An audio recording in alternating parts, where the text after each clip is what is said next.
خوشیوں جو سچی مچی کی خوشی ہوتی ہے نا اس کی بھی دو قسمیں، ایک روحانی خوشی، ایک جسمانی خوشی۔ ارے کیا ہو گیا؟ ایک تو جھوٹی موٹی کی خوشی ہوتی ہے نا، وہ جو فنکاروں کی، اور ویسے ہی ہنس رہے ہیں، ویسے ہی مسکرا کے بات کر رہے ہیں، اندر سے دل چھلنی ہے، لیکن بہرحال اپنے رویے سے یہ شو کرنا ہے کہ ہم کیا ہیں، خوش ہیں۔ کتنے مزاحیہ اداکار خودکشی کر لیتے ہیں، حالانکہ صبح و شام ہنستے ہنساتے رہتے ہیں، لیکن اندر سے دل میں کانٹے چبھ رہے ہوتے ہیں بے سکونی کے۔ تو جو سچی مچی کی خوشی ہے نا، سچی مچی کی خوشی، اس کی کتنی قسمیں ہیں؟ بولو بھائی، دو، ایک روحانی اور ایک جسمانی۔ آپ جب محنت کر کے فجر کی نماز میں اٹھتے ہیں، نیند قربان کرتے ہیں، دل نہیں چاہ رہا ہوتا، اس کے باوجود آپ وضو کر کے جسم کو پاک صاف کر کے فجر کی نماز میں تکبیر اولیٰ کے ساتھ شریک ہوتے ہیں، اور جب نماز سے فارغ ہوتے ہیں ایک عجیب سی دل میں راحت محسوس ہوتی ہے۔ جتنی مشکل عبادت ہوگی اس کو کرنے کے بعد اتنی ہی زیادہ راحت محسوس ہوگی۔ یہ روحانی خوشی ہے۔ اچھے عمل کے بعد انسان کو دل میں ایک خاص سکون محسوس ہوتا ہے۔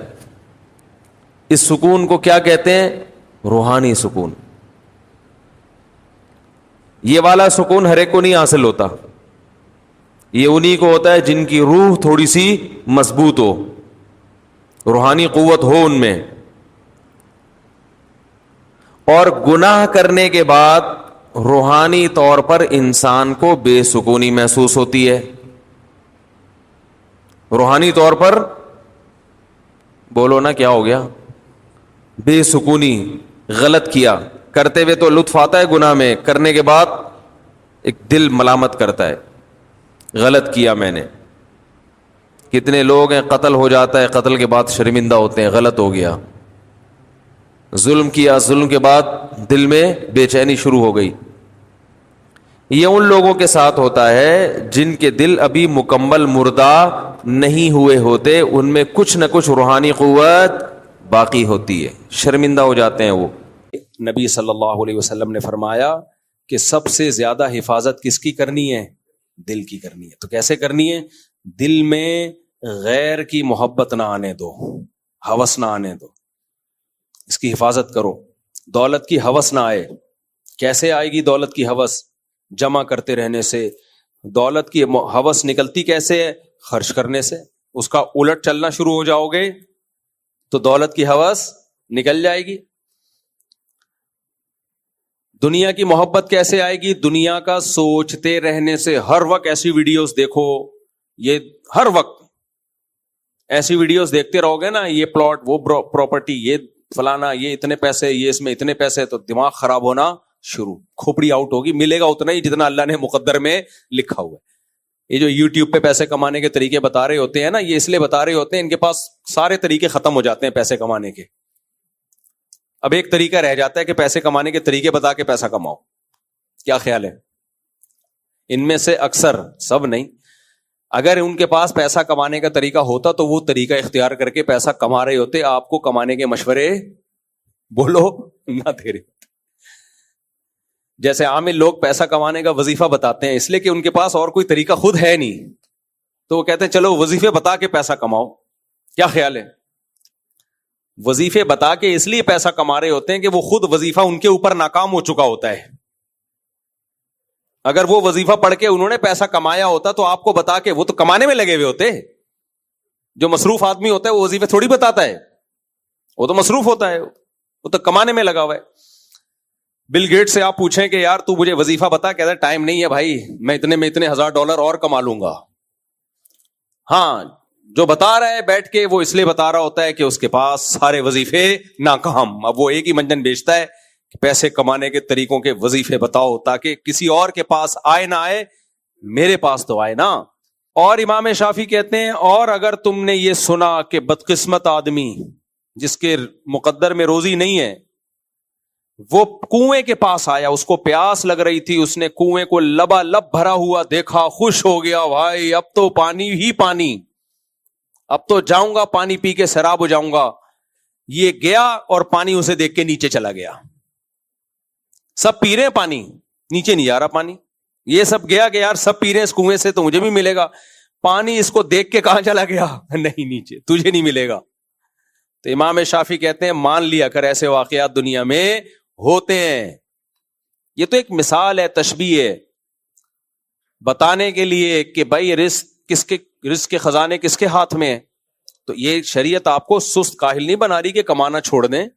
شریعت کہہ رہی ہے اپنی محنت کرو, ملے گا کتنا؟ جتنا اللہ نے مقدر. تبھی اجملوا فی الطلب, فرمائے اعتدال سے کماؤ, اعتدال سے کماؤ. نظر اللہ پہ رکھو, اللہ دے گا تو آ جائے گا, نہیں دے گا تو غربت میں انجوائے کرو. کیا کرو غربت میں؟ انجوائے. اپنی غربت فخر سے بتایا کرو. پیسے ہی نہیں ہے. ہمارے حضرت کے پاس ایک طالب علم پڑھنے کے لیے آیا, اس کی عمر کافی زیادہ ہو گئی, عالم بن گئے, وہ شادی نہیں کر رہے تھے. حضرت نے ایک دفعہ ان سے کہا کہ بھائی آپ شادی کیوں نہیں کرتے, اتنی عمر ہو گئی. تو حضرت ان کی نقل اتار کے بتایا کرتے تھے, انہوں نے ایسے دل سے کہا پیسے ہی نہیں ہے.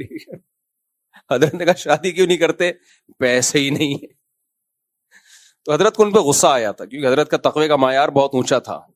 حضرت کو یہ آیا اگر پیسے نہیں ہیں تو ایسے کیوں بتا رہے پیسے ہی, کوئی بہانہ کر دے بھائی ابھی مصروفیت ہے. حضرت کی رائے یہ تھی کہ جتنا بھی غریب ہو بتائے نہیں. ہمارے حضرت کے تقوی کا معیار تھوڑا لیٹسٹ بزرگوں سے تھوڑا سا زیادہ تھا. ان کا یہ تھا بھوک سے مر بھی رہا ہو تو بولے پیٹ بھرا ہوا ہے. وہ کہتے تھے جس کی یہ سوچ ہے یہاں رہے ورنہ یہاں سے دفع ہو جائے. وہ میرے سے بیعت نہیں ہو سکتا, وہ نہ یہاں رہے گا خانقاہ میں.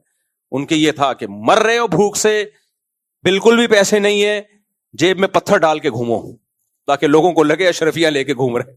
ان کی یہ سوچ تھی کہ یہ مخلوق کے سامنے یہ کہنا ہی نہیں ہے پیسے نہیں, اور کہتے تھے سمجھنا بھی نہیں ہے کہ میں غریب ہوں. یہ بھی پابندی تھی حضرت کی طرف سے. یعنی غریب کہنے پر اپنی غربت دوسروں کے سامنے ظاہر کرنا تو دور کی بات, سمجھنے پر پابندی کہ میں غریب ہوں, کہ میں بہت مالدار ہوں. یہ دماغ میں یہ ہونا چاہیے اللہ کے سامنے بھی کہ بہت دیا ہے تو نے. فرماتے تھے مقام صبر ہے ہی نہیں. صبر کہتے ہیں مصیبتوں میں, کہا صبر وبر نہیں ہے آج کل. صبر تو جب ہوتا ہے جب ٹینشن ہو, تو ٹینشن وینشن آج کل ہے نہیں, بنائی ہوئی ٹینشنیں بہت ہیں. حضرت فرماتے ہیں جن چیزوں کو لوگ ٹینشن سمجھتے ہیں ٹینشن وینشن نہیں ہے, یہ بنائی ہوئی ہیں. یہ دنیا سے محبت ہے, گٹر ابل رہے ہیں دنیا کے تو اس لیے ٹینشن میں جاتے ہیں.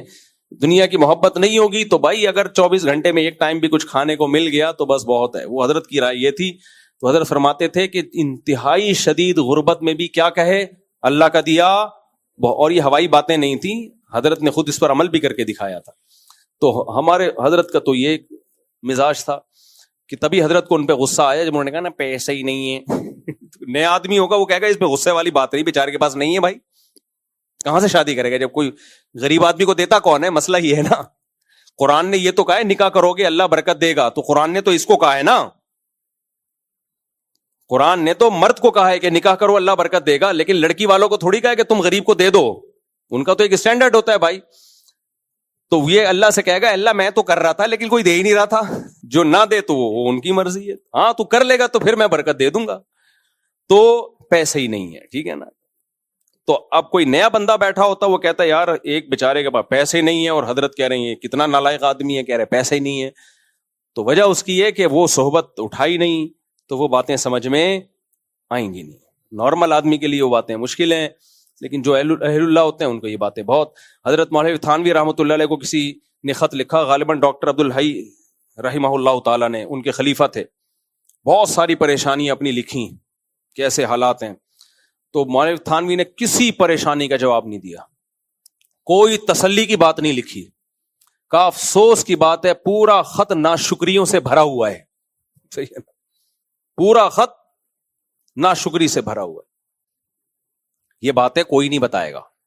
وہ ہے نا وہ شیعوں کے کوئی عالم گزرے نا, انہوں نے کیا کہتے تھے, یہ وہ اسٹائل تھا, میں نہیں بتاؤں گا لیکن میں بتا رہا ہوں. پھر بھی لڈن جعفری تھے نا, لڈن جعفری.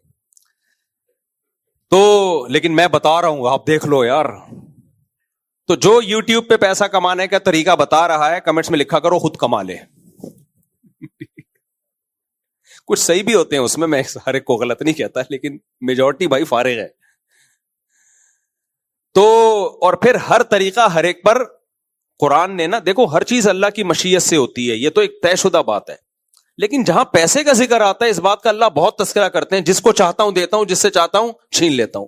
بھائی یہ تو ویسے ہی کامن سینس کی بات ہے، اللہ جس کو صحت دینا چاہے گا مل جائے گی، صحت چھیننا چاہے گا چھین لے گا. لیکن بار بار دولت کے بارے میں اللہ کیوں ذکر کرتا ہے؟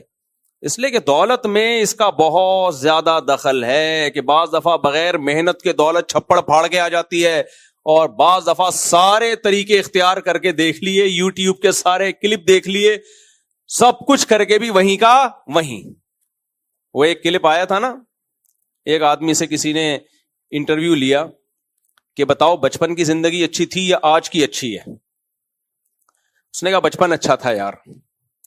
کیا تھا بچپن میں؟ کہہ رہا ہے یار پیسہ نہیں تھا لیکن سکون تھا. کہتے اس کا مطلب اب پیسہ ہے سکون نہیں ہے؟ کہتے اب دونوں ہی نہیں ہے. بچپن میں پیسہ نہیں تھا لیکن سکون تھا، شاید اب پیسہ آ گیا ہو بھائی سکون نہ ہو. کہہ رہے اب کیا ہے؟ اب نہ سکون ہے نہ پیسہ ہے، دونوں ہی چیزیں. تو ہوتا ہے ایسا لوگوں کے ساتھ، امام شافعی کے ایک شعر سنا کے بس بیان ختم کرتا ہوں. امام شافعی رحمہ اللہ تعالی کہتے ہیں اذا سمعت بان مجدودا حوا عودا فاثمر في يديه فصدقي واذا سمعت بان محروما اتى ماء ليشربه فغاض فصدقي. کہا جس کو اللہ دولت دینا چاہتا ہے نا، اس کے بارے میں اگر تو یہ سن لے، خوش قسمت آدمی کے بارے میں، کہ اس نے کوئی ٹہنی پکڑی، ابھی زمین میں بوئی بھی نہیں ہے، کھاد بھی نہیں ڈالی، پانی بھی نہیں ڈالا، اور اس ٹہنی نے اس کے ہاتھ میں ہی پھل دینا شروع کر دیے، تو کہا تصدیق کر لیا کر، نیک بختوں کے ساتھ ایسے حالات ہو جاتے ہیں. کچھ نہیں بھی کرتے تو وہیں پھل پیدا ہونا. اب دیکھو ہم زمین پہ محنت کرتے ہیں، بعض دفعہ کتنی محنت کرو درخت نہیں اگتا، بعض دفعہ وہاں سے اگاتا ہے جہاں کوئی محنت ہی نہیں کی ہوتی، کچھ محنت ہی نہیں کی ہوتی. تو یہ اللہ کی طرف سے ہوتا ہے بھائی، جب دیتا ہے اللہ بغیر محنت کے. لیکن کچھ الٹے حساب ہوتا ہے کچھ لوگوں کا، ان کو نیکی کر کے خوشی محسوس نہیں ہوتی، ظلم کر کے گناہ کر کے خوشی، روحانی سکون محسوس ہوتا ہے، کیونکہ ان کی روح شیطانی روح ہوتی ہے. فلاں کا بٹوا چھین لیا، بہن کی وراثت کھا گئے، خوش ہو رہے ہیں ماشاءاللہ کھا گیا میں. بڑی ایک عجیب سی ان کو روح کو نا تسکین ملتی ہے.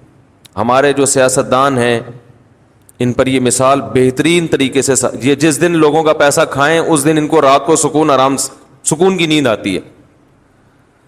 بھائی ایک شریف آدمی اگر کبھی گناہ کر بھی لے تو رات کو پھر سکون کی نیند نہیں آتی کہ میں نے آج فلاں کا دل دکھایا، فلاں سے پیسہ لیا. ہم تو ایسے لوگوں کو بھی جانتے ہیں کہ ہم نے بچپن میں یہ چیزیں بچپن سے ہوتی ہیں انسان میں. وہ کہیں بیمار سی کوئی بلی تھی، ہمارے ایک دوست سے، انہوں نے ایک زور سے لات ماری نا اس کو راستے سے ہٹانے کے لیے، وہ لات کو زیادہ زور سے لگ گئی اور وہ بلی اٹھا کے دیوار تھے جا کے چپکی ہے. جب نیچے گری ہے تو بڑی ایک مظلومانہ آنکھوں سے دیکھ رہی ہے وہ بلی. تو جنہوں نے لات ماری، مجھے یاد ہے، یہ کہتے ہیں کہ میرا دل جو ہے بہت پریشان ہو گیا، ایک بے زبان جانور پہ اتنا ظلم کیوں کیا؟ تو کچھ نہیں کر سکتی. تو جن کی روح زندہ ہوتی ہے ان کو ایک معمولی سے جانور کو تکلیف پہنچا کر بھی تکلیف ہوتی ہے، اور روح زندہ نہیں ہوتی تو بڑے بڑے جرائم کر کے بھی کچھ بھی نہیں ہوتا. تو میں ان لوگوں کی بات کر رہا ہوں جن کی روح زندہ ہے، ان کو اچھا عمل کر کے روحانی سکون محسوس ہوتا ہے. یہاں تک بات سمجھ میں آ گئی ہے؟ جیسے ہم مشکل سے نماز پڑھیں فجر کی، لیکن اس وقت تو تکلیف ہو رہی تھی، نماز پڑھنے کے بعد ایک سکون ملتا ہے، اللہ نے ایک فریضہ ادا کروا دیا. دن کی ابتدا کسی اچھے کام سے ہو رہی ہے، تمیز سے ہو رہی ہے. لوگوں کے دن کی ابتدا بہت سے لوگوں کی ٹیلی ویژن سے ہوتی ہے. آنکھ نہیں کھل رہی ہوتی، بیگم کوئی اچھی سی فلم لگا دیتی ہے، اٹھ کے بیٹھ جاتے ہیں، اچھا سا گانا لگا دی، ایک دم اٹھ کے، بیگم کو پتا ہوتا ہے کون سے والے پہ اٹھے گا کون سے والے پہ نہیں اٹھے گا، بیوی کو پتا ہوتا ہے یہ کون سے گانے پہ اٹھے گا کون سے پہ نہیں اٹھے گا. تو تو یہ سکون کے یعنی یہ جو سچی مچی کی خوشی ہے اس کی 2 قسمیں بیان کر رہا تھا. ایک روحانی جو اچھا عمل کر کے ہوتی ہے, اور ایک جسمانی خوشی بھی, کیونکہ اللہ نے ہمیں روح کے ساتھ باڈی بھی تو دی ہے نا. جسمانی خوشی ہوتی ہے کوئی بھی آپ کو ایسی نعمت مل جائے جس سے آپ کی باڈی خوش ہو جائے, بھوک میں آپ کے سامنے مرغن غذا آ جائے, بڑا مزے کا لش پش قسم کا کھانا آ جائے, شدید بھوک لگ رہی ہے, اور کراچی کی بنی ہوئی نہاری. یہ کراچی کا لفظ اب لگانا پڑتا ہے کیونکہ نہاری کے نام پہ پنجاب جاؤ پتہ نہیں کیا کھلا دیتے ہیں. بہت کم نہاریاں دنیا میں ایسی ہیں جو کراچی کی نہاری سے میچ کرتی ہیں. تو نہاری ہو, اس میں نلی ڈلی ہوئی ہو, اس میں مغز ڈلا ہوا ہو اور نیمبو نچوڑا ہوا ہو, اور شدید بھوک لگ رہی ہو, اور وہ تنور کے نان جو گرم گرم, اور ہوٹل میں بیٹھے ہوئے ہو, وہ نہاری گھر لا کے کھاؤ, مزہ. تجربہ کیا ہوگا آپ لوگوں نے, ہم نے تو کیا, وہی گھر لے آ کے کھاؤ, مزہ ہی نہیں آ رہا ہوتا, وہیں بیٹھ کے کھائے یار. تو اب دیکھو سن کے مزہ آ رہا ہے, کیا یہ روحانی خوشی ہے؟ یہ جو آپ لوگ کو خوشی محسوس ہو رہی ہے روحانی ہے؟ یہ روحانی نہیں ہے. اس کے لیے روح کا طاقتور ہونا ضروری. روحانی خوشی اسے کہتے ہیں جس میں روح میں قوت ہو تو خوشی ہوگی, روح خراب ہو چکی ہو تو خوشی نہیں ہوگی. لیکن جسمانی خوشی تو باڈی تو اللہ نے ہر ایک کو دی ہے, چور کو بھی دی ہے, ڈاکو کو بھی دی ہے, ہمیں بھی دی ہے, آپ کو بھی دی ہے. تو جو جسم کی خوشی ہے, جسم کی لذتوں والی, وہ ہر ایک کو حاصل ہوتی ہے. Thanks for watching. Don't forget to like, comment, share and subscribe to Mufti Tariq Masood, famous scholar.